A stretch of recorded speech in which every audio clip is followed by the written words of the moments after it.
Study IQ IAS, आपका selection हमारा mission. एक ऐसा देश जो वर्ल्ड वॉर 2 के दौरान न्यूक्लियर अटैक से ध्वस्त कर दिया जाता है और उसके बाद वो वर्ल्ड की 3rd लार्जेस्ट इकोनॉमी बनकर के निकलता है, उससे अच्छा कौन समझ सकता है कि इन्वेस्टमेंट का मतलब क्या होता है। और वो देश है जापान।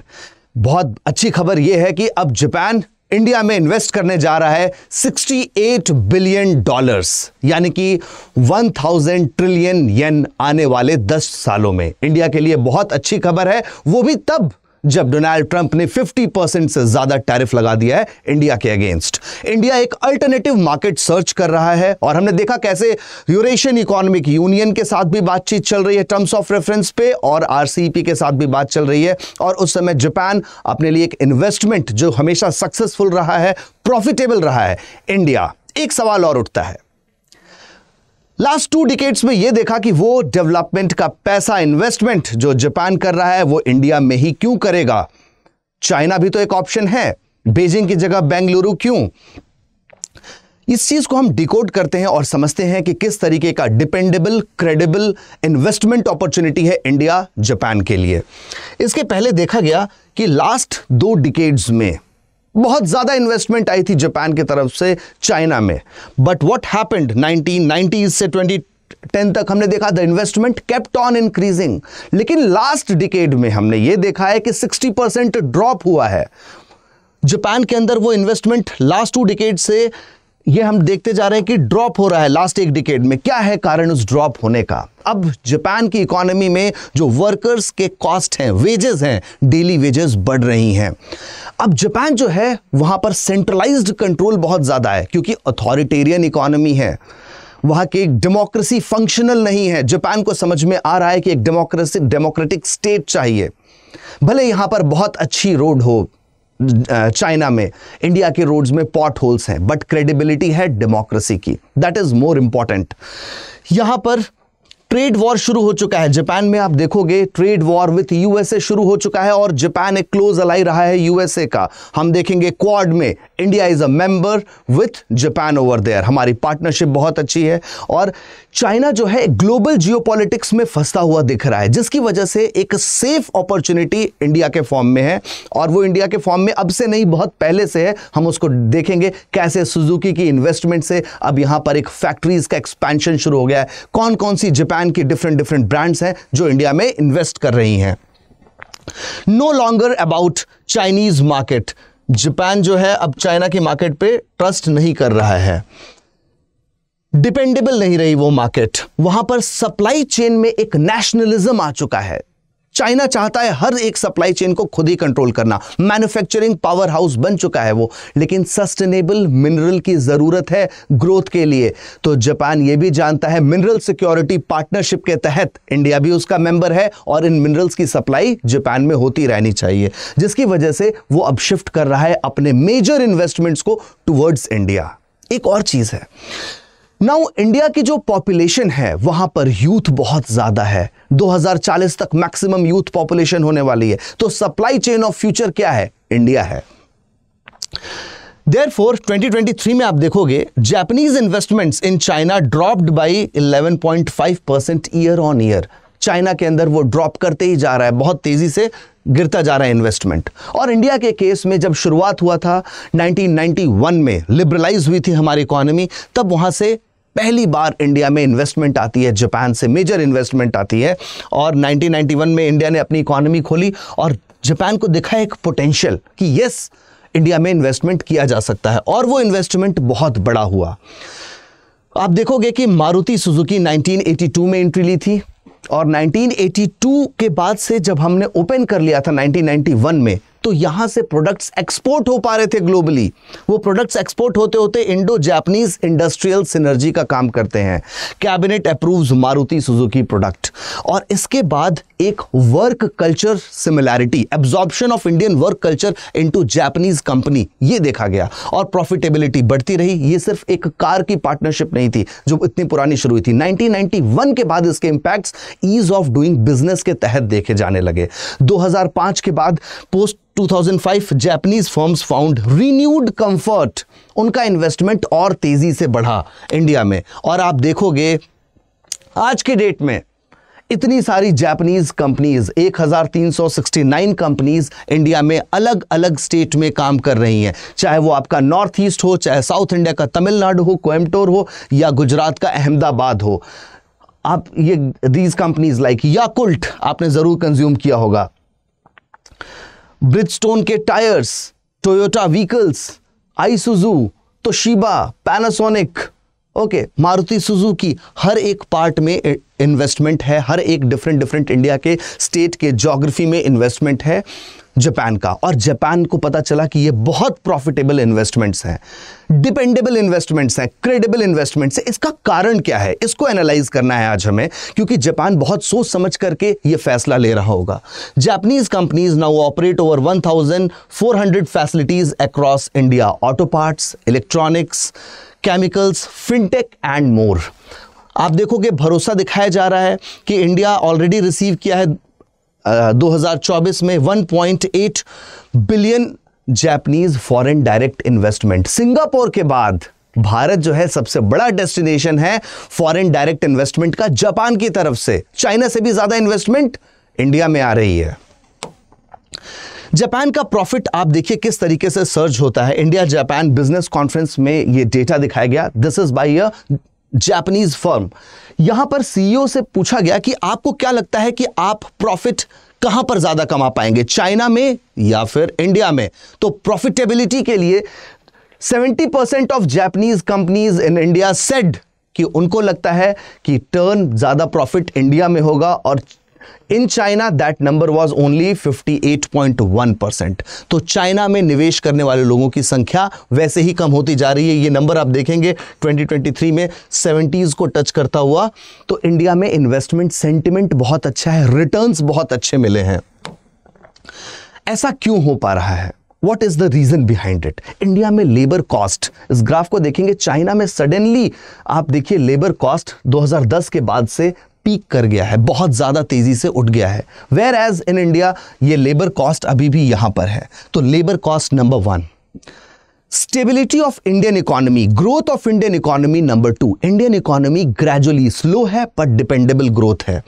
लेबर कॉस्ट 40 to 50% कम है इंडिया में in comparison to China.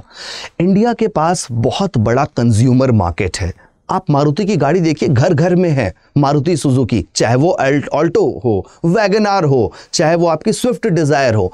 India में पैनासोनिक एज अ ब्रांड बहुत अच्छी रेप्यूटेशन के साथ कंज्यूम हो रहा है। तो उनको ये भी पता है कि इंडिया में जब मैन्युफैक्चर करेंगे, इंडिया के लिए बहुत अच्छी बात क्या है, मैन्युफैक्चरिंग कंपनीज जॉब्स प्रोवाइड करेंगी। मैं सवाल उठाऊंगा मैन्युफैक्चरिंग का contribution into GDP. I understand आप सबके दिमाग में ये भी चल रहा होगा क्या भारत उतनी मैन्युफैक्चरिंग कर भी पाएगा। यस, इंडिया रेडी हो रहा है स्किल इंडिया मिशन के साथ, उसकी ट्रेनिंग के बारे में भी हम डिस्कस करेंगे। तो इंडिया जो मार्केट बना रहा है, इंडिया की मार्केट उसकी स्ट्रेंथ है, इंडिया का कंजम्पशन उसका स्ट्रेंथ है, प्लस इंडिया की ऐसी पॉलिसीज जो एक्सपोर्ट लेड पॉलिसीज हैं। फॉर दैट यहां पे मैन्युफैक्चरिंग होगी और एक्सपोर्ट भी होगा along with consumption. India offers a 1.4 billion strong consumer market, plus workforce की अगर मैं बात करूं, English speaking engineers and improving urban logistics. Logistics का भी बहुत बड़ा रोल होता है मैन्युफैक्चरिंग में।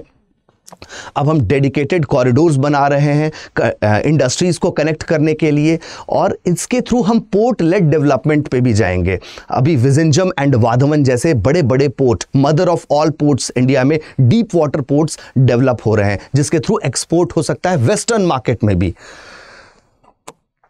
सॉफ्ट बैंक, जीका, रॉकटेन, इन सब का कहना यह है कि इंडिया में इन्वेस्ट किया जाए। इन सब का, ये बहुत बड़े बड़े इन्वेस्टमेंट फर्म्स हैं, एनालिसिस के बाद ये कहते हैं क्यों किया जाए। लेबर कॉस्ट एक रीजन है, दूसरा मेजर रीजन है इंडिया के लिए, वो है उसका digital infrastructure, digital robust infrastructure. So digital payment के लिए, चाहे वो यूपीआई हो, यूनिफाइड पेमेंट इंटरफेस हो, किसी भी यूरोपियन देश में भी इतनी अच्छी फैसिलिटी नहीं है। वहां पर भी अभी भी प्लास्टिक मनी चल रही है, डिजिटल मनी का अभी भी प्रावधान वहां पर आ नहीं पाया है। UPI one of the robust platforms. उसके बाद इंडिया ने क्या शुरू किया, ई कॉमर्स के लिए open network for digital commerce. हमारी बहुत सारी गवर्नमेंट स्कीम्स में भी आप देखोगे तो डीबीटी, डायरेक्ट बेनिफिट ट्रांसफर का प्रयोग है। तो ये जो डिजिटल इंफ्रास्ट्रक्चर क्रिएटेड है, इसका प्रयोग ये कंपनीज बहुत अच्छे से कर सकती है। फिनटेक कंपनीज भी इंडिया में एंट्री लेंगी। तो startup ecosystem, ease of being doing business जो इंडिया में लाया गया था वर्ल्ड बैंक ने, अब तो वो रिपोर्ट निकलना बंद हो गई है, लेकिन वो कल्चर इंडिया में बहुत तेजी से एस्टैब्लिश हो चुका है। This is the time when startups get the long journey in India. अभी यहां के जो स्टार्टअप सीड हो रहे हैं, ये बहुत बड़ी बड़ी फर्म्स बनेंगे। Become magnets for Japanese venture capitalist like SoftBank, JICA and Rakuten. आप देखोगे Deloitte Japan called India the top Asian FDI destination for Japanese investors. Japanese investors Bharat में निवेश करने को लेकर के बहुत पॉजिटिव आउटलुक रख रहे हैं। ये कुछ कारण हैं, उसमें से एक बहुत इंपॉर्टेंट कारण ये है भारत की ज्योग्राफिकल लोकेशन। हम ये भी समझेंगे, जापान जो है वो ये चीज़ समझ पा रहा है कि इंडिया का जो ज्योग्राफिकल लोकेशन है इंडियन ओशन रीजन के थ्रू, आप देखोगे चाइना, अभी मैं आपको मैप पे दिखाऊंगा, चाइना के साथ जो साउथ ईस्ट एशिया के साथ कनेक्टिविटी हो पा रही है वो बहुत अच्छी हो पाएगी अगर हम इंडिया के नॉर्थ ईस्ट को कनेक्ट कर देंगे। उसके लिए भी जापान एफर्ट्स ले रहा है। तो जापान ये कह रहा है वेस्टर्न साइड अगर हम जाएंगे, middle eastern and African markets को कनेक्टिविटी कौन दिलाएगा, इंडिया दिलाएगा। तो Japan is finding it's geographical outweigh through India, India के थ्रू। तो डेलॉइट जापान के सीईओ का ये मानना है। नो बियॉन्ड द नंबर्स, अगर हम नंबर्स के बाहर जाएं, आप देखोगे स्ट्रैटेजिक इन्वेस्टमेंट भी मैं कहूंगा। आज आप दिल्ली मेट्रो की बात करते हो, एनसीआर रीजन में जो मेट्रो चल रही है, वो ओडीए इन्वेस्टमेंट जापान द्वारा ही आया था, जिसकी वजह से metro rail, long term capital investment Japan लेकर के आ रहा है भारत में। आप देखिए नॉर्थ ईस्ट की कनेक्टिविटी को इंप्रूव जापान करवा रहा है। नॉर्थ ईस्ट में highways, bridges, smart cities. Japan invest north east India ASSOCHAM द्वारा ऑर्गेनाइज किया हुआ था मीट, और यहां पर आपको देखने को मिलेगा किस तरीके से यहां पर है जापान की लोकेशन। गुवाहाटी में वो स्टैब्लिश कर रहे हैं, गुवाहाटी असम में स्टैब्लिश कर रहे हैं आर्टीरियल हाईवे नेटवर्क, यानी पतले पतले नेटवर्क्स जो हाईवे के थ्रू कनेक्ट होकर के जाते हैं, टुवर्ड्स म्यांमार जाएंगे और थाईलैंड जाएंगे। तो इसकी वजह से जापान को कनेक्टिविटी इंडियन मैन्युफैक्चरिंग की साउथ ईस्ट एशिया में भी मिलेगी। तो एक तरफ तो हम इंडिया के थ्रू वो देख रहे हैं कि किस तरीके से मिडिल ईस्ट की मार्केट और अफ्रीकन मार्केट को कैप्चर करे, और इंडिया के नॉर्थ ईस्ट से वो साउथ ईस्ट एशियन की मार्केट को भी कैप्चर करे। This makes India more profitable than any other country in the world for Japan investors. Then comes the important point, ये अभी एकदम अचानक से नहीं हुआ है कि $68 बिलियन आएगा। पहले से जापान एक चीज समझ चुका है कि जापान इंडियन लोगों को ट्रेनिंग प्रोवाइड कर रहा है ताकि उनके कॉरपोरेशंस में वो इजीली एब्जॉर्ब हो जाए, जापानीज वर्क कल्चर को भी समझें। तो skill training exchange programmes specifically targeting Indian workers. क्यों किया जा रहा है ऐसा? ऐसा इसलिए किया जा रहा है क्योंकि जापान में एजिंग पॉपुलेशन हो गई है। 2035 तक जापान में हर तीसरे में से एक आदमी की एज 65 इयर्स एंड अबव हो जाएगी, और वहीं पर इंडिया की पॉपुलेशन 2040 तक highest youth population, working age population होगी। तो जापान समझ रहा है कि अगर आज हम इनको यूज कर सकते हैं जॉब प्रोवाइड करने में, ट्रेनिंग देने में, तो कल उनके पास एक बहुत अच्छी वर्किंग पॉपुलेशन होगी फ्रॉम इंडियन यूथ। अगर मैं डिप्लोमेसी की भी बात कहूं डेमोग्राफी के बाद, तो डिप्लोमेसी में बहुत इंपॉर्टेंट पॉइंट ये है कि Quad membership, India Japan are partners in Quad, Indo Pacific strategy. Indo Pacific strategy के तहत डिफेंस कोलैबोरेशन है हमारा। जापान अब जाकर के हमारे में 10 ट्रिलियन इन्वेस्टमेंट करेगा नेक्स्ट डिकेड में। वो भी पहले 5 ट्रिलियन येन इन्वेस्ट करेगा, उसके बाद 5 ट्रिलियन और इन्वेस्ट करेगा। तो डिफेंस पार्टनरशिप, डिफेंस कोलैबोरेशन बहुत अच्छा है। हमने पहले से 1982 से जब से मारुति का आना हुआ, 1991 के बाद लिबरलाइजेशन का पुश मिला और बहुत सारी इंडस्ट्रीज आ चुकी हैं। बट सवाल यह है कि यह सिर्फ ग्लोबल जियोपॉलिटिक्स तक सीमित है या प्रॉफिट्स में भी जाएगा।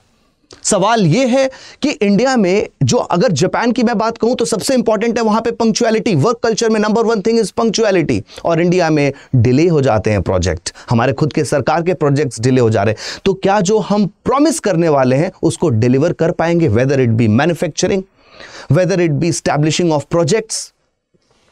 तो स्टेट लेवल रेड टेपिज्म ये लॉन्ग टर्म प्रोजेक्ट्स के लिए कितना सक्सेसफुल होगा या नहीं होगा। और आज भारत में जो मैन्युफैक्चरिंग है, भारत की मैन्युफैक्चरिंग का जीडीपी में कंट्रीब्यूशन बहुत कम है, केवल 16% का कंट्रीब्यूशन है।